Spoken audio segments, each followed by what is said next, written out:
bonsoir et bienvenue sur Tout Oui, le podcast qui vous écoute. Je suis Johanna et je vous rencontre pour une saison 2 consacrée au sport, où chaque épisode dure aussi longtemps que vous avez de choses à me raconter. Je suis très contente d'être avec Pépita pour cet épisode. Pépita, c'est ma coach. Elle m'accompagne en force athlétique depuis 3 mois à peu près, et son mot d'ordre, c'est la bagarre. Quelque part entre l'éducation nationale, le coaching sportif et une boulangerie, elle me parle de son rapport au sport et à l'alimentation, de son métier de coach et des stéréotypes autour des sports de force. Bonne écoute!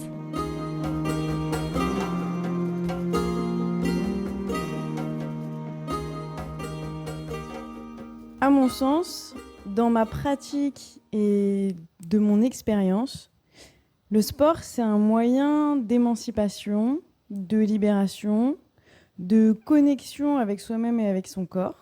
Donc ça peut être, en ce sens-là, vraiment un super outil parce que ça nous permet, donc quand je dis d'émancipation, de libération, ça nous permet d'aller au-delà des injonctions sociales. Parce qu'en fait, on va utiliser son corps pour autre chose que pour correspondre aux représentations qu'on nous impose habituellement. Donc en ce sens-là, c'est un super outil. Mais ça peut aussi être quelque chose d'extrêmement dangereux si on ne le fait pas pour les bonnes raisons. Donc je pense que le sport, comme beaucoup de choses dans la vie, ça a différents versants, on va dire. Et selon le biais par lequel on l'attaque, selon le biais par lequel on le prend, ça peut nous faire du bien comme être complètement dévastateur. Quand j'ai commencé le sport, alors quand j'étais toute jeune, j'avais, comme tous les enfants, là, on a quel âge ? On a 8 ans, 7 ans, 10 ans, je sais pas. J'ai fait du sport parce que j'étais inscrite au sport, j'ai fait du judo, j'ai fait de la danse, je sais plus trop ce que j'ai fait, de la danse classique. Donc j'ai fait du sport parce que c'est mes parents qui ont décidé que je devais faire du sport. Et tant mieux, parce qu'en vrai, c'était très bien. C'était un moyen d'être avec d'autres enfants, de sociabiliser. On apprend un petit peu la vie quand on fait du sport, quand on est enfant. Et puis, chemin faisant, le sport est devenu quelque chose un outil de dévastation pour moi, dans la mesure où, quand j'avais 13-14 ans, alors, j'ai pas de notion de l'espace-temps, donc toutes les dates ou les données chiffrées que je vais donner seront sûrement fausses, mais c'est pas grave, ça donne une idée, quoi. Donc, quand j'avais 13-14 ans, j'ai commencé à souffrir d'anorexie mentale, et le sport, c'était un moyen de compensation de ce que je mangeais. Donc déjà, je retirais des aliments de mon alimentation régulièrement, et j'augmentais petit à petit ma dépense énergétique.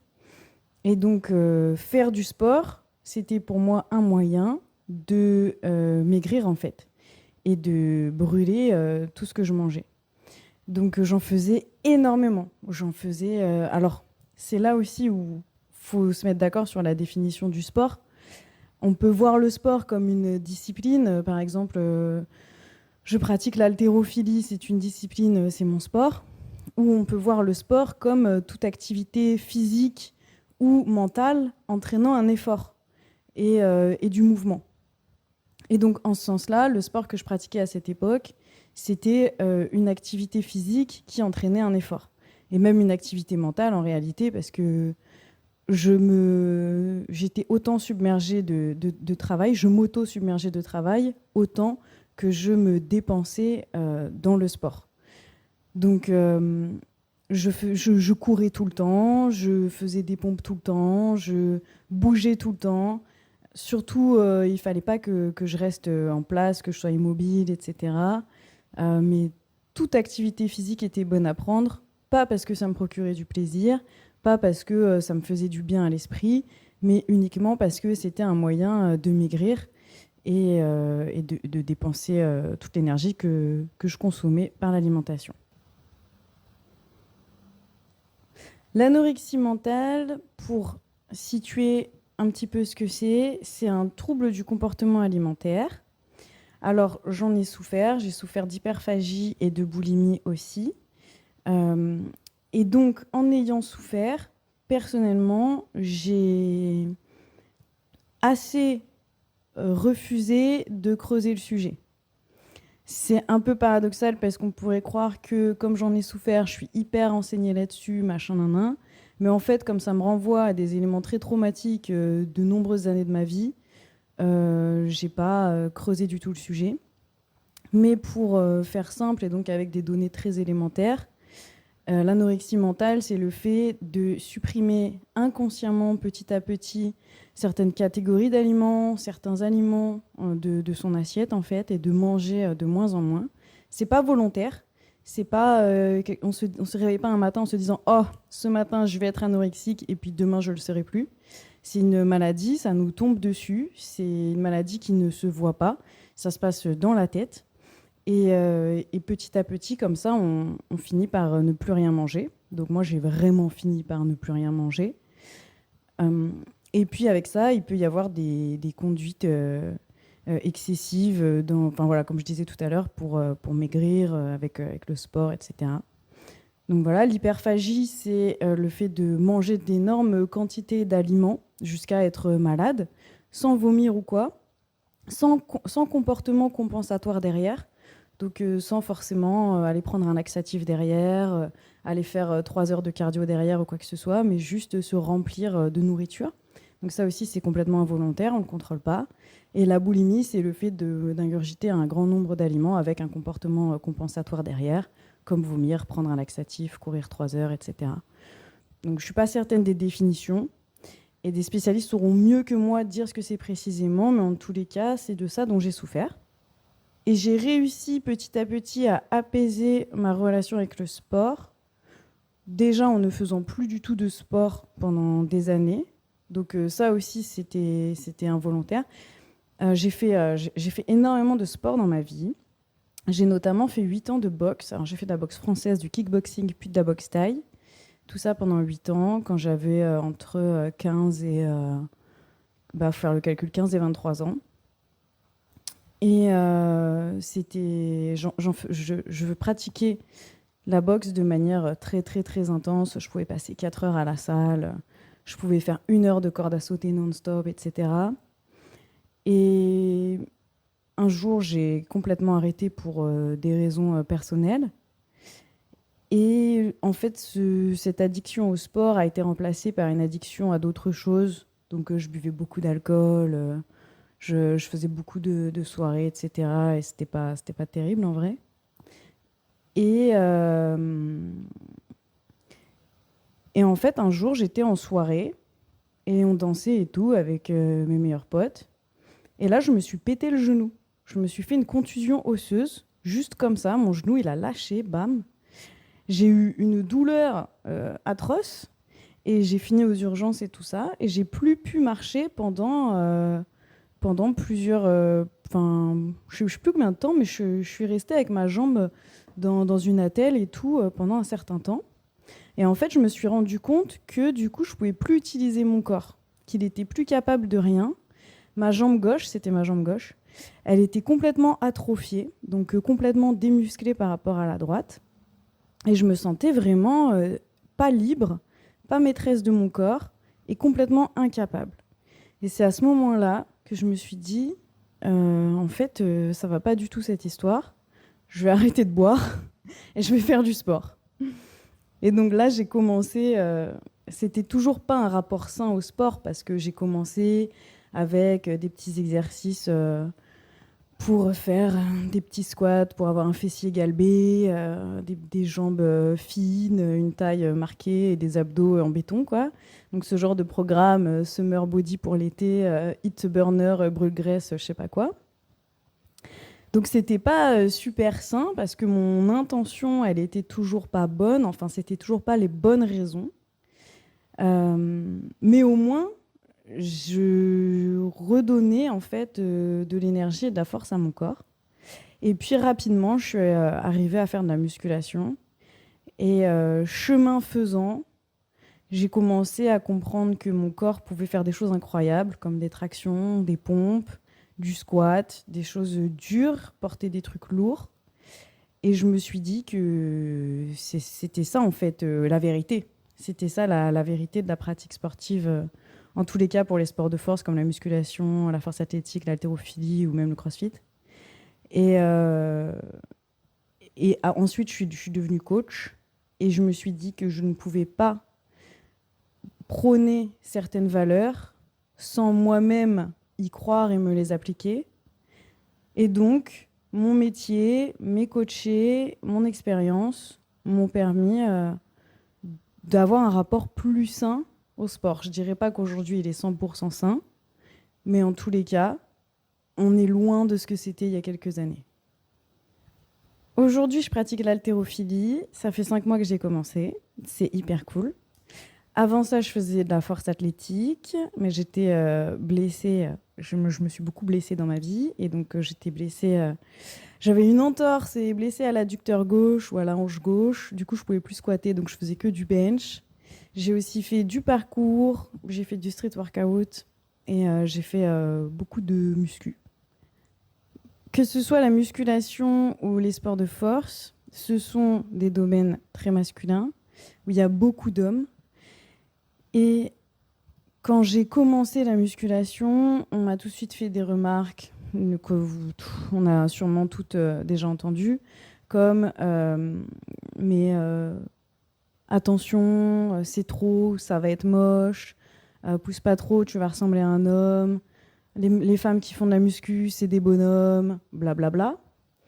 Donc il faut déjà, en tant que femme qui pratiquons la musculation, il faut déjà réussir à sortir des injonctions sociales qui font qu'on va pratiquer la musculation pour avoir un physique qui correspond aux normes. Par exemple, des grosses fesses, une taille fine. Et en même temps qu'on essaie de se distinguer de ça et de pratiquer la muscu pour autre chose, eh bien, il faut lutter contre les bolos qui viennent nous rappeler que notre combat est difficile.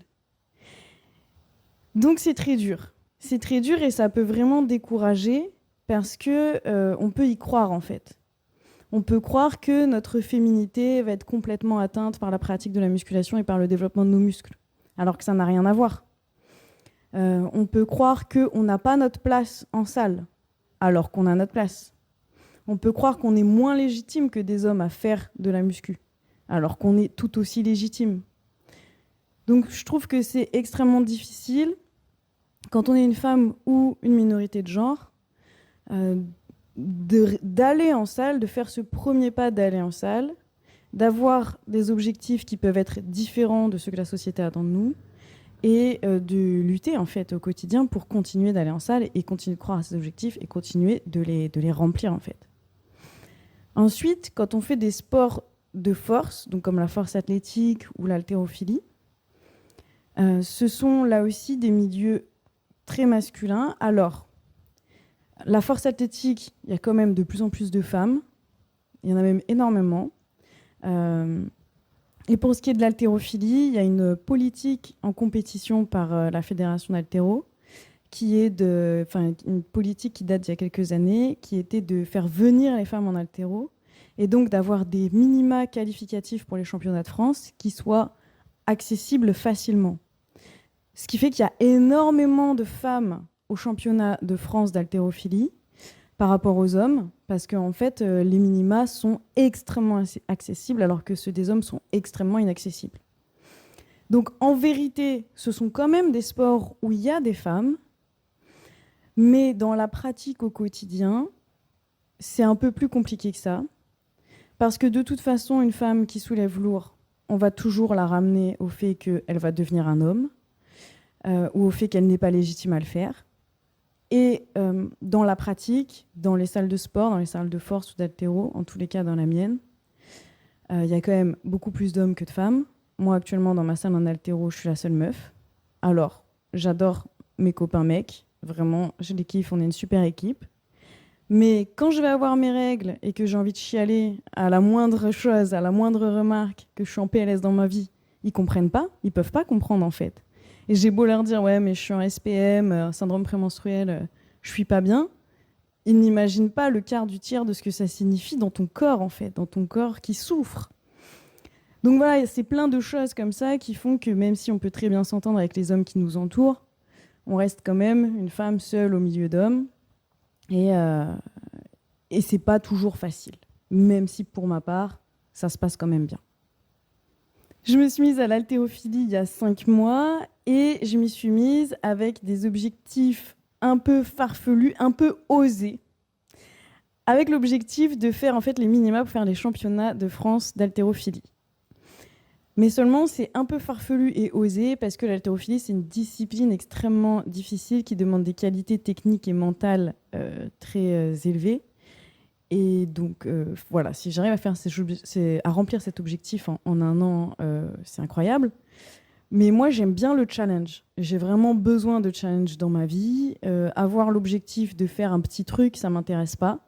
Je préfère avoir l'objectif de faire un grand truc et pas y arriver, plutôt qu'avoir l'objectif de faire un petit truc et être sûr d'y arriver. Parce que pour moi, en fait, ça n'a pas de sens de faire un truc qu'on est sûr de réussir. Enfin, sinon, je m'ennuie, en fait. Si je suis sûre de réussir à faire des trucs dans ma vie, quel est l'intérêt ? Donc voilà, je me suis fixé cet objectif-là et ça me drive vraiment. Ça me passionne et ça me donne une excellente raison d'aller m'entraîner. L'haltérophilie, c'est donc un sport de force dans lequel le but, c'est de faire son max, donc sa charge maximale en une répétition, sur 2 mouvements que sont l'arraché, ou le snatch, pour les anglophones crossfiteuses, et l'épaulé jeté, ou le clean and jerk. Et du coup, l'arraché, dans les 2 cas, on finit avec la barre au-dessus de sa tête. Mais dans un premier cas, la barre part du sol et finit directement au-dessus. Donc ça, c'est pour l'arracher. Et dans un deuxième cas, on vient d'abord épauler la barre, donc la réceptionner sur ses clavicules en gros, et ensuite la jeter. Donc en fait, c'est 2 mouvements en un. Voilà, donc rendez-vous la saison prochaine pour savoir si j'ai fait les minima ou pas.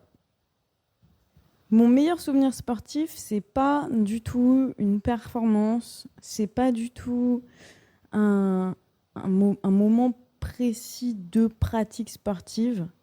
C'est juste en fait ce que j'ai pu vivre il y a peut-être 1 ou 2 ans en été avec mes meilleurs potes.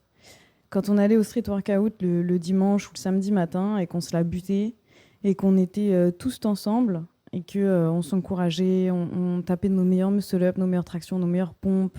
C'était vraiment incroyable. C'est des moments que j'ai partagés avec mes amis qui sont vraiment magiques. Et c'est aussi ça qu'il y a pour moi de beau dans le sport. C'est pas un truc...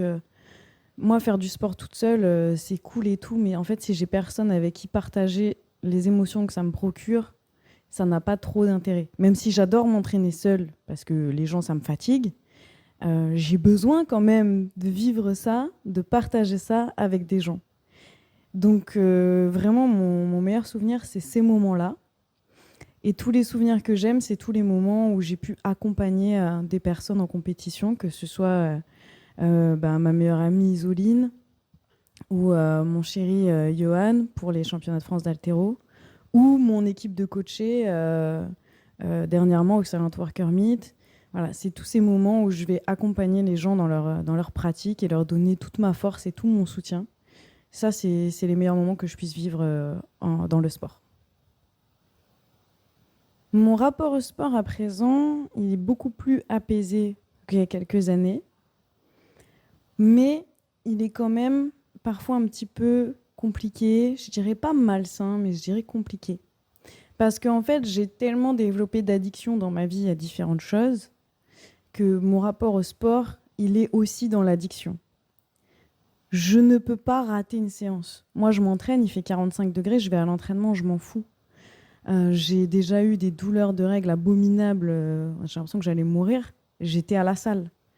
Et ça, c'est quand même... C'est pas ce que je recommande à mes coachés. Mes coachés qui me disent ouais, il fait 42, je vais peut-être skip le renfo. Je leur dis t'inquiète, vas-y, skip le renfo, c'est pas grave. Mes coachés qui ont mal au ventre parce qu'elles ont leurs règles, je leur dis t'inquiète, repose-toi. Tu vas pas perdre tes perfs en 2 jours parce que t'as tes règles et que t'es malade. Mais à moi-même, je suis incapable de me l'appliquer. Et j'ai trop besoin de m'entraîner. Et c'est pas vraiment un besoin, parce qu'en soi, il se passerait rien si je m'entraînais pas, si je skippais une séance. Mais voilà, C'est une espèce d'addiction, je pense. Alors, c'est plus une addiction comme ça a pu l'être, parce que à cause des TCA, j'ai peur de grossir ou quoi que ce soit, et du coup, je fais du sport pour ne pas grossir, pour éliminer, pour brûler des calories, inconsciemment, bien sûr.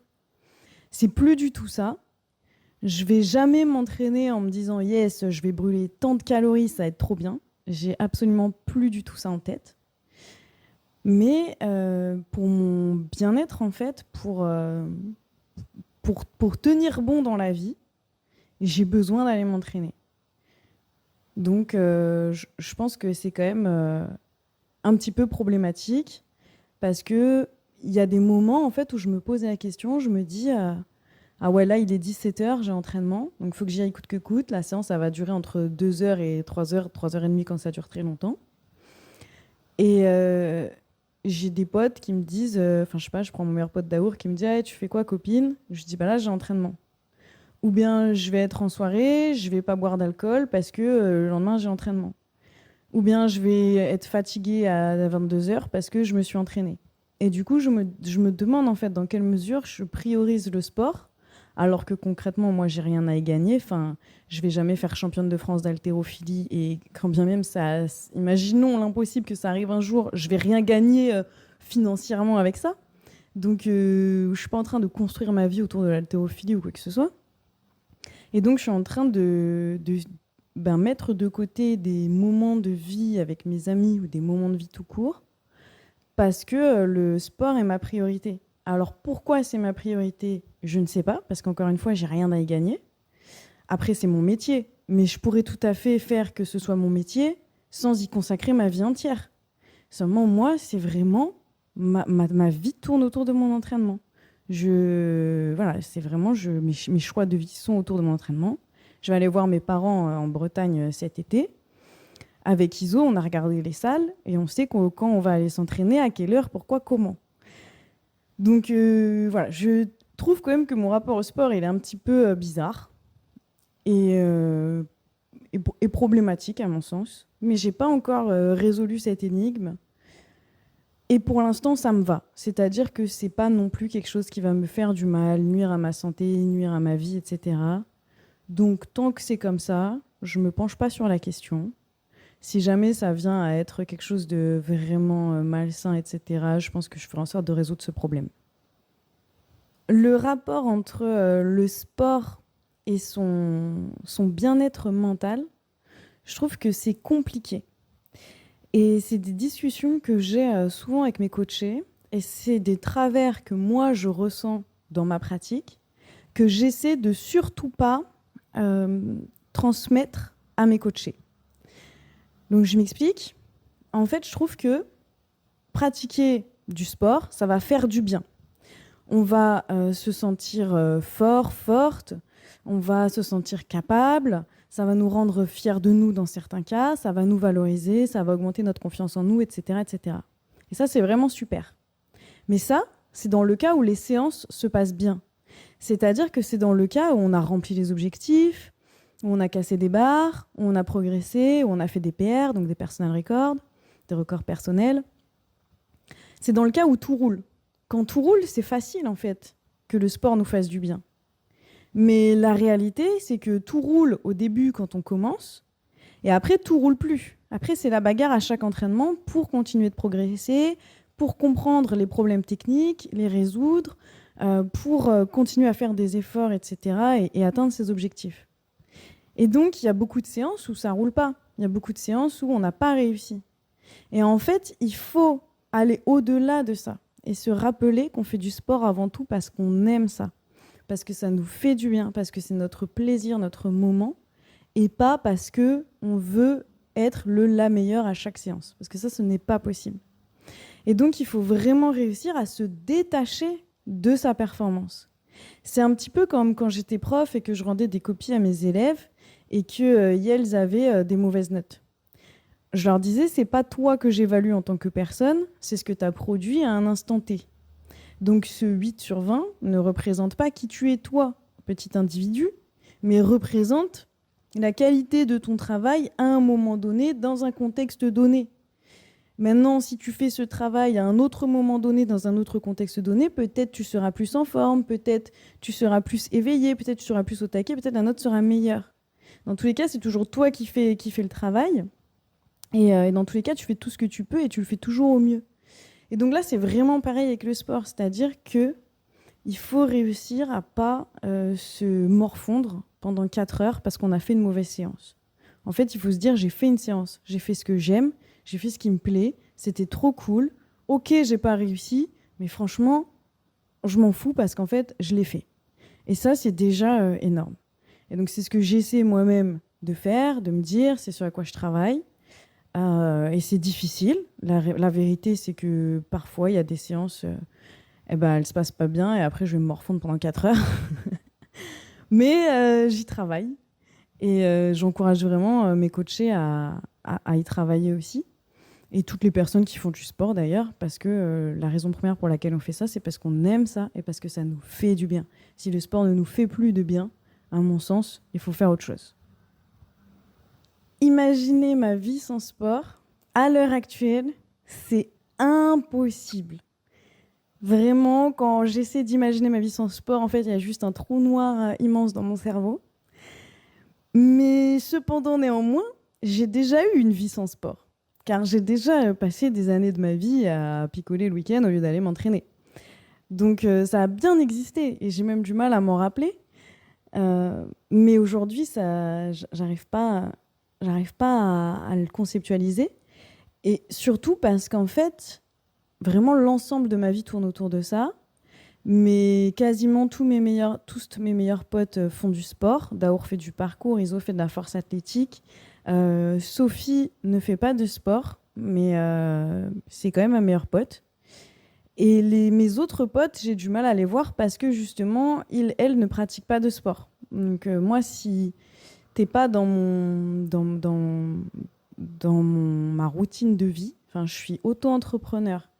Donc mon entreprise prend énormément de temps de ma vie. Je suis coach sportive et je pratique moi-même du sport. Tout ça, c'est 100% de ma vie. Si tu fais pas partie de ce 100% de ma vie, je vais avoir du mal à me dégager du temps pour toi. Donc voilà, tout ça pour dire que même mes relations sociales, c'est autour du sport. Mes potes quotidiens, c'est mes potes qui font du sport avec moi. Voilà. Donc imaginer ma vie sans sport, c'est reconstruire en fait l'ensemble des conditions dans lesquelles je vis actuellement. Et je sais pas comment c'est possible en fait. Avant d'être coach sportive, j'étais professeure de philosophie. Et c'est un peu un hasard que je sois devenue coach sportive. Alors, j'ai toujours été attirée par les métiers du care, donc du soin, parce que, ayant souffert de TCA pendant de nombreuses années, à la base, quand j'étais gosse, je voulais être diététicienne pour comprendre en fait c'était quoi l'alimentation, etc. Et puis finalement, je ne suis pas devenue diététicienne parce que je l'aurais fait certes pour aider les autres, mais aussi pour des mauvaises raisons par rapport à moi-même. Avoir toutes ces connaissances, ça m'aurait permis de manger encore moins, etc. D'être encore plus dans le contrôle de mon alimentation. Donc j'ai pas fait diététicienne et puis je suis devenue prof et je trouve que c'est quand même un métier du care parce qu'on est face à des humains et prof de philosophie surtout parce que on met des petites graines dans la tête d'humains pour les aider à survivre dans ce système. Donc voilà. Et en fait, je savais que le sport, c'était quelque chose qui me passionnait quand même depuis toujours et quelque chose qui pouvait faire du bien aux autres. Et que par le biais du sport, on pouvait vivre plus heureux et heureuse dans ce système. Donc je me suis dit, let's go, c'est un truc que j'aime, je vais pouvoir en faire toute ma vie et en plus, je vais pouvoir travailler là-dedans, c'est-à-dire que ce soit ma source de revenus, que ma passion soit ma source de revenus. Du coup, j'ai fait coach sportive et il s'avère que j'adore ça. Mais qu'est-ce que je ferais si j'étais pas coach ? Souvent, je me dis, alors parce qu'en plus, donc moi, je suis un peu compliquée comme personne. Désolée les personnes qui écoutent ce podcast parce que ma vie n'a aucun sens. Mais il faut savoir que tous les matins, moi, je suis en burn-out. Moi, tous les matins, je me réveille, j'ai envie d'arrêter exactement ce que je fais, alors que je suis passionnée par ce que je fais. Mais tous les matins, je suis en mode, vas-y, sœur, arrête. Reset tout, fais autre chose de ta vie. Et donc, mon idée principale pour le jour où j'arrêterai d'être coach, c'est de vendre du pain en boulangerie Pourquoi ? Mais parce que le pain, déjà, c'est gavé bon. Et que les gens, quand ils viennent acheter leur pain le matin, là, les gens, ils sont heureux et heureuses, vous voyez ? Ils sont là, ils sentent la bonne odeur du pain qui cuit, les petits croissants et tout, le petit café qui coule dans la machine. Et moi, je m'imagine être là à leur dire « Oui, bonjour, qu'est-ce que vous voulez ce matin ? Ah, je voudrais une baguette bien cuite, s'il vous plaît. Ah, mais il n'y a pas de problème, je vous sers ça. » Et moi, je me dis, les gens, ils seraient trop heureux, heureuses, et moi, je serais trop heureuse que les gens soient heureux, heureuses. Et du coup, voilà. Mais après, j'ai la flemme parce que je sais très bien que j'aime pas les gens, et donc ça me saoule vite. Donc, je continue d'être coach. Si je rencontrais une personne qui ne fait pas de sport ou qui débute dans le sport, donc que je souhaitais l'encourager à commencer ou l'encourager à continuer, j'ai pas un conseil générique qui marcherait pour tout le monde, mais je pense que j'interrogerais d'abord ses motivations. C'est-à-dire, pourquoi tu veux commencer ou pourquoi tu as commencé. Et si je vois que ces motivations sont extrinsèques, par exemple, je voudrais commencer parce que, imaginons c'est un mec, parce que ma copine, elle aimerait que j'ai un peu plus d'abdos et un dos un peu plus musclé. Donc motivation extrinsèque, la personne ne commence pas pour elle-même, mais elle commence pour satisfaire le désir de quelqu'un d'autre. Je lui dirais, ok, c'est cool, parce que j'essaierai de ne pas remettre en question non plus sa motivation.